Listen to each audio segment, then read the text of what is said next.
શહેરમાં વરસાદ બાદ મુશ્કેલી વધી છે। નીચાણવાળા વિસ્તારોમાં ગત રાતથી ભરાયા છે પાણી। ઉપરવાસમાં ભારે વરસાદના લીધે જળબંબાકાર થઈ છે સ્થિતિ।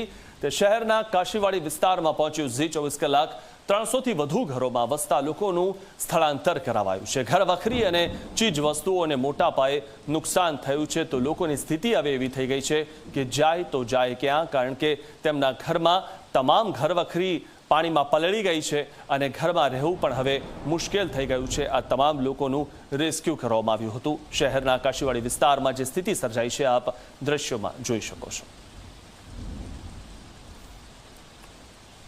નવસારીમાં ગતરોજ વરસેલી આકાશી આફત જે આપ દ્રશ્યોમાં જોઈ શકો છો કે શહેરના કાશીવાડી વિસ્તારની હજી પણ આ સ્થિતિ છે। નદીના જળસ્તર જે છે એ હજી ઓસરી નથી રહ્યા। પૂર્ણા નદી જે છે હજી ભયજનક સપાટી પર છે અને આ નવસારીના કાશીવાડી વિસ્તારમાં આપણે છે આપ દ્રશ્યોમાં જોઈ શકો છો કે આ વિસ્તારની શું સ્થિતિ છે। કમરસમા પાણીમાં હજુ પણ લોકો છે અને લોકોના ઘરોમાંથી પાણી ઉતર્યા નથી અને લોકોએ હજુ પણ બહાર સ્થળાંતર કરવા પડી રહ્યું છે। વાત સ્થાનિકો સાથે કરીશું। જી, આપનું નામ? જમીનભાઈ છે। જમીનભાઈ, કેવી સ્થિતિ હતી? બહુ ખરાબ સ્થિતિ છે। અમારું તો બધા પબ્લિક ફસેલા છે એમાં। તો પાણીના સગવડ કોઈ સરકારને કોઈ કેમેરામેન જોવા નથી આવ્યો અમને આજ સુધી। એ તો બધાને નુકસાન થયા। બધા ગરીબ માણસ ક્યાં રહેવા જવાનું? રહેવાનો વિસ્તાર જ નથી। કોઈ કંઈ રહેવાનું, કાં હોવાનું, કાં જવાનું, ખાવા પીવાનું કોઈ વસ્તુ નથી આ સરકાર તરફ છે। કોઈ જોવા બી નહીં આવ્યો કે ભાઈ જોવા આવે અહીંયા। પછી કાલે રાતના કેટલું પાણી હતું? કાલે રાતના 5.5 ફૂટ પાણી હતો। 5.5 ફૂટ બધા પબ્લિક કરતા હતો બધાના બધું। ઘરોમાં કેટલું નુકસાન? ઘરોમાં તો બધા નુકસાન થયું। ગુજરાતના કપડા છે, અનાજ પાણી બધું નુકસાન થઈ ગયું। બધાના નુકસાન થયા। બધા ગરીબમાં કમ સે કમ 320 ઘર છે। 320 ઘરના કરતા બધા નુકસાન થયા। અનાજ પાણી તેલ બધું। તો લોકોને મોટું નુકસાન છે। ઘર વખરીથી લઈને અનાજ અને જે રોજિંદી જે ચીજ વસ્તુઓ છે એનું પણ નુકસાન થયું છે। આ કાશીવાડી વિસ્તારની સ્થિતિ દર વર્ષે આવી થાય છે। પૂર્ણાથી નજીકનો આ વિસ્તાર છે, નીચાણવાળો વિસ્તાર છે અને નીચાણવાળા વિસ્તારમાં પાણી ભરાવાના કારણે લોકોને હાલાકી વેઠવા પડે છે। લોકોના આક્ષેપો છે કે મહાનગરપાલિકા દ્વારા અહીં જે છે ભોજનની વ્યવસ્થા પણ પહોંચાડવામાં નથી આવી। જોકે મહાનગરપાલિકા દ્વારા ગતરોજ 5000થી વધુ લોકો માટે ખીચડીની વ્યવસ્થા કરવામાં આવી હતી, પરંતુ અહીં પહોંચી નથી એવા આક્ષેપો છે। ત્યારે આ વિસ્તારમાં હજી પણ પાણી છે અને નવસારીમાં હજુ પણ રેડ એલર્ટ છે। ત્યારે સ્થિતિ વિકટ બને એવી શક્યતાઓ જોવા રહી છે। ધવલ પારેખ, ઝી મીડિયા, નવસારી। મેઘાએ રૌદ્ર સ્વરૂપ દેખાડતા પાણી થયું છે। નવસારી પૂર્ણા નદીનું જળસ્તર ભયજનક સપાટીએ પહોંચ્યું છે અને ભયજનક સપાટીથી 4 ફૂટ ઉપર વહેતી જોવા મળી પૂર્ણા નદી। નીચાણવાળા વિસ્તારમાંથી 2000થી વધુ લોકોનું સ્થળાંતર કરવામાં આવ્યું છે।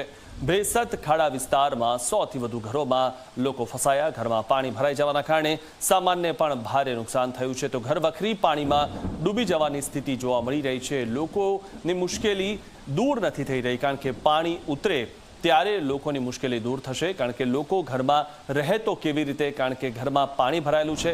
તેમનો જે ઘર વખરી છે, તેમનો જે માલસામાન છે તે તમામ જે છે તે પાણીમાં પલળી ગયેલો છે, ખરાબ થઈ ગયેલો છે, જેના કારણે લોકોને હેરાન પરેશાન થવાનો વારો આવ્યો છે। મેઘાએ રૌદ્ર સ્વરૂપ દેખાડતા પાણી થયું છે નવસારી। તો જે પ્રકારની મુશ્કેલી છે, પાણીનું વહેણ છે, ઘરનું જે સામાન છે તે પાણીમાં તણાઈ ન જાય, તેના કારણે ઘરના સામાનને બાંધીને રાખવાનો પણ વારો આવ્યો છે। એટલે કે ખરાબ તો થઈ જ ગયો છે ઘરનો સામાન, પરંતુ તે ક્યાંક પાણીમાં તણાઈ ન જાય તેના માટે ઘરના સામાનને બાંધીને રાખવાનો પણ પ્રયત્ન કર્યો છે અને લોકોએ એ પણ પ્રયત્ન કર્યા છે કે તેમનો સામાન જેટલો થાય તેટલો બચી જાય, પરંતુ ઘણા બધા તેમની ઘર વખરીને નુકસાન થયું છે। નવસારી જિલ્લામાં ગતરોજ સામેલાધાર વરસાદ થયો અને 16 ઇંચ જેટલો વરસાદ ફક્ત નવસારી તાલુકામાં પડ્યો। તેના કારણે નવસારી શહેર પાણી થયું। બીજી તરફ જે ઉપરવાસનો વરસાદ છે તેના કારણે પૂર્ણા નદીમાં પણ જે છે જળસ્તર વધીને 27 ફૂટે પહોંચતા નવસારીના નીચાણવાળા વિસ્તારો જળબંબાકાર થયા છે। હાલ આપણે જે છે એ ભેંસત ખાડા વિસ્તારમાં છે અને આ ભેંસત ખાડા વિસ્તારમાં આ ઘરમાં પાણી ભરાયા હતા। આપ દ્રશ્યોમાં જોઈ શકો છો 6 થી 7 ફૂટ જેટલા આ ઘરમાં પાણી ભરાઈ ગયા હતા અને આ ઘરના લોકોએ અહીંથી સ્થળાંતર કરવાની ફરજ પડી હતી। જ્યારે વાત કરવામાં આવે તો આ તરફ પણ એક બીજું દ્રશ્ય બતાવવા માંગીશ કે જ્યાં આગળ આ જે ઘર છે થોડું ઊંચું છે, એમાં પણ 2.5 થી 3 ફૂટ જેટલા પાણી ભરાયા હતા અને પાણી ભરાવાના કારણે જે છે ઘરમાં તકલીફ થઈ હતી. લોકોએ માળે ચડી જવું પડ્યું હતું, સ્થળાંતર કરવું પડ્યું હતું. હાલમાં જે છે ઘરમાં સફાઈ કામ ચાલી રહ્યું છે. ઘરના લોકો પરત ફર્યા છે કારણ કે પાણી ઓસરી રહ્યા છે અને પાણી ઉતરતા ઘરમાં સફાઈ કામ ચાલી રહી છે. કાદવ કિચડનું સામ્રાજ્ય થયું હતું. જે સામાન છે, ઘરવખરી છે, એને પણ ધોવામાં આવી રહ્યો છે. અહીંના જે લોકો છે, સ્થાનિકો છે, એમની સાથે વાત કરવાનો પ્રયત્ન કરીશું. જી, આપનું નામ? સુરેશ દિનમાર. સુરેશભાઈ, શું સ્થિતિ હતી ગઈકાલે? બહુ ખરાબ પરિસ્થિતિ હતી. પાણી બહુ જોરમાં આવતું હતું. બિપિનભાઈ એલર્ટ કરી દીધા કે તમે સામાન ફટાફટ ચડાવીને નીકળી જાઓ અહીંથી બહાર. અમે સામાન ચડાવડા 8-9 વાગી ગયા. આખી રાત જાગતા જ છે અહીંયા. બધો સામાન બહુ વ્યક્તિગત બગાડ બી વધારે છે, થોડું નુકસાન બી થયું છે. એમ તેમ બધું કર્યું અને બિપિનભાઈ ખીચડો બધું જમાઈ રહ્યા, બધાને આપ્યું.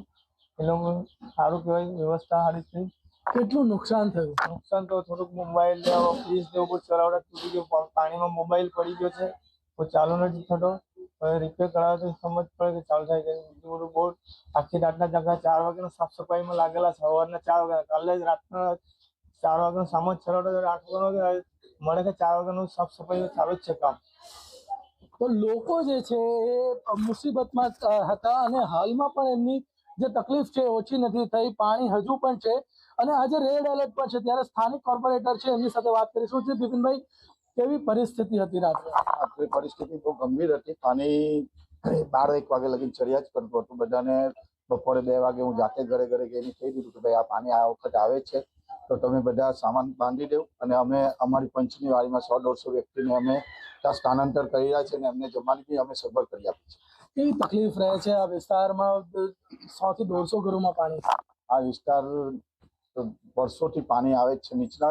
નીચાણવાળો વિસ્તાર છે, એટલે અમને એમ હતું કે ટાઇટલ ડેમ બન્યો છે તો થોડું પાણી પર ટાઇટલ ડેમના હિસાબે થોડું પાણી ઓછું આવ્યું છે આ વખતે. શું લાગે છે આનો કાયમી ઉકેલ કઈ મળી શકશે ખરી? એ તો હવે કાયમી ઉકેલ માટે તો અમે બી પ્રયત્ન કરી જ રહ્યા છીએ કે આનું કોઈ કાયમી ઉકેલ આવે તો સારું. તો આ જે પાણીનો ભરાવ છે એ ટાઇડલ ડેમના કારણે થોડું ઓછું થયું, પરંતુ કાયમી ઉકેલ આવે એવી વાત પણ છે. પરંતુ કેવી રીતે આવશે એક પ્રશ્ન છે. મહત્વની વાત છે કે પૂર્ણા ઉપર પ્રોટેક્શન વોલ બનાવવાનો પ્રોજેક્ટ પણ મહાપાલિકાએ હાથ પર લીધો છે. જો આ પ્રોટેક્શન વોલ બને તો આ વિસ્તારમાં પાણીનો જે ભરાવો થાય છે ચોમાસામાં એ ઓછો થશે અને લોકોને રાહત મળશે. ત્યારે હાલમાં તો આજે પણ રેડ એલર્ટ છે અને રેડ એલર્ટને કારણે તંત્ર પણ સજ્જ છે. ત્યારે જોવું રહ્યું કે મેઘરાજા ખમૈયા કરે છે કે પછી ક્રોધ. ધવલ પારેખ, ઝી મીડિયા, નવસારી.